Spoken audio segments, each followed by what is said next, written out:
traveling under assumed names and having to escape. In September 1967, Arab leaders met in Khartoum to define a clearer and more uncompromising stance to Israel. They issued what became known as the three no's. No peace with Israel, no negotiations with Israel, and no recognition of Israel. Chastened by the 1967 defeat, President Nasser made a political U-turn and embraced Fatah.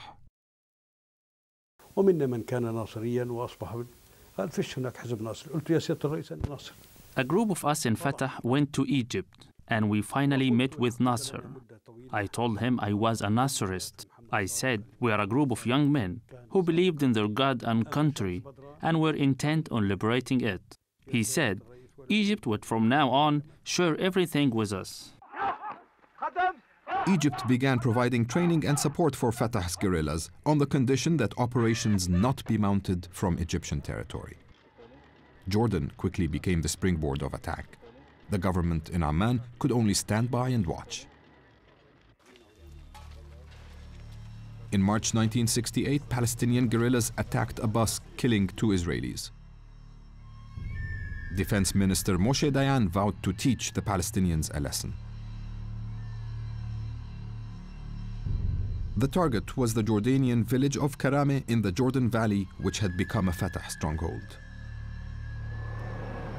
Some 15,000 Israeli troops were mobilized and took part in the attack.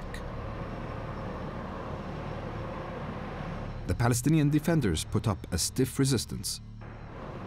Jordanian army and artillery support proved crucial, inflicting heavy casualties on the invading Israelis.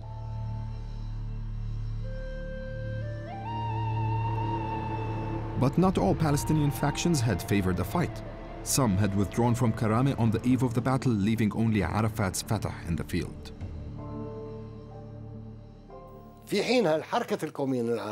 The Arab nationalist movement believed it was a mistake for a guerrilla force to face the enemy head-on, and therefore withdrew its fighters from Karame. But Arafat took into account the popular reaction to such a confrontation and the support the Fidayeen would gain in its aftermath. قلت لهم شيء.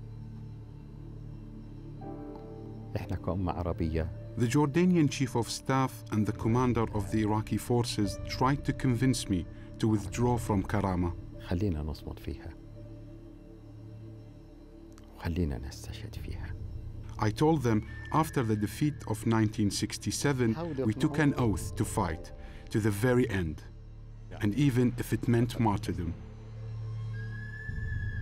The Israeli army defeated the Palestinians at Karame. But a potent legend was born, that the Arabs would stand and fight, and that the Israelis were not invincible.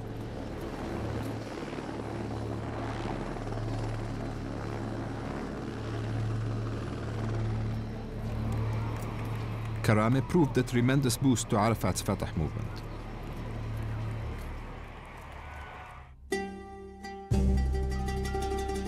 Thousands of volunteers flocked to Palestinian guerrilla camps, while Arabs across the Middle East donated funds and supplies to these fighters. 3 years after its launch, Fatah and the Palestinian armed struggle now emerged into the mainstream. By gaining autonomy from Arab states and fighting for themselves, the Palestinians now became masters of their own destiny. From now on, the way of the gun was the path forward. But those guns would soon face off with fellow Arabs.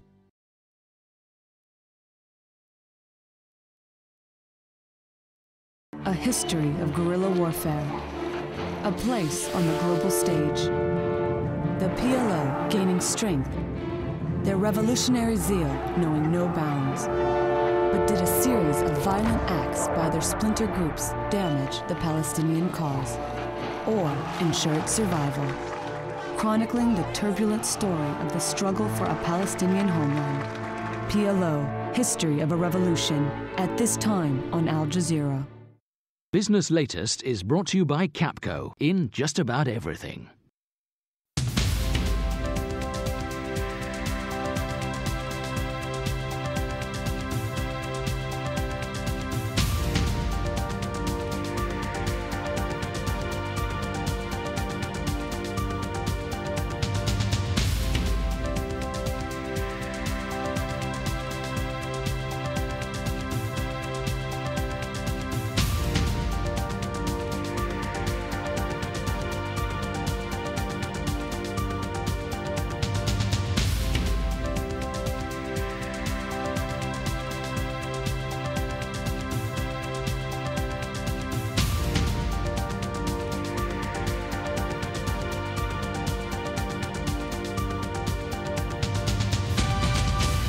Business Latest is brought to you by Capco in just about everything.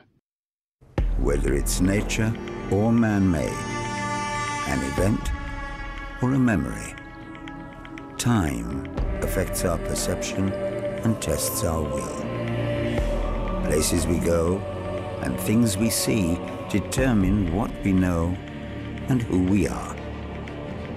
Open your eyes to a world of documentaries.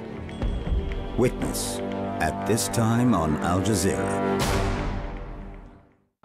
What Gaddafi has done, he dismantled or destroyed the system in the country. As chaos and violence sweep across Libya, they're living through fear, they're living through a nightmare. They're using ammunition, live ammunition.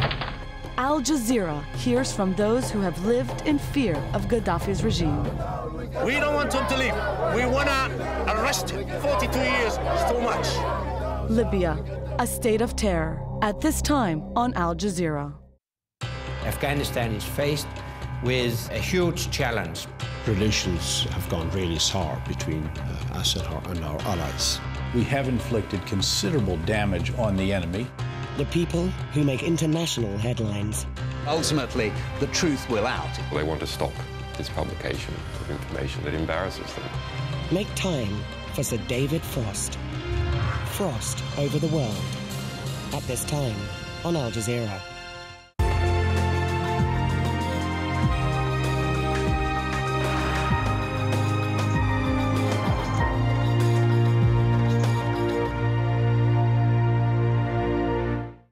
This is Al Jazeera.